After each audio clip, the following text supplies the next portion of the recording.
John has been stranded on Mars for 100 days.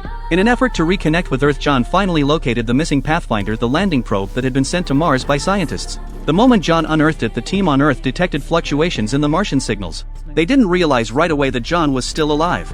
Then the team adjusted the camera. Because Mars is so far from Earth, it takes about 30 minutes for signals to travel back and forth. John knew they were probably reviewing the data, so he got ready with a clipboard. When the team received the image from Mars, they saw the message John had written. They were stunned. The astronaut who had been presumed lost was still alive.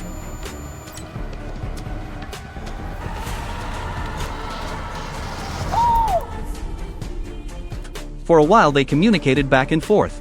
But soon John received some bad news. He would have to survive on Mars for 4 more years before a new mission could bring him back to Earth. To help him make it through, the space agency decided to send him supplies, but it would take a full year for them to arrive. Fortunately, John managed to grow crops on Mars, which briefly solved his food shortage. Then disaster struck. A sudden cabin depressurization caused an explosion.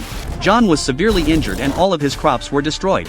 Upon hearing this news, the space agency accelerated the rocket's construction, even sending it out without proper testing. However, the rocket exploded shortly after launch. The agency's oversight meant the supplies never reached John.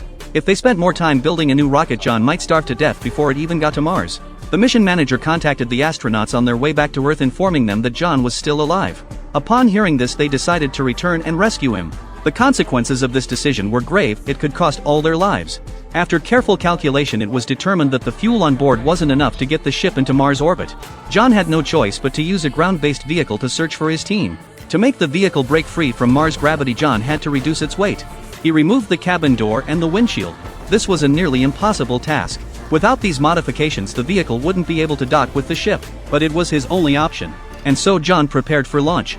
Meanwhile, his teammates had reached Mars orbit. John climbed into the makeshift vehicle and took off into space.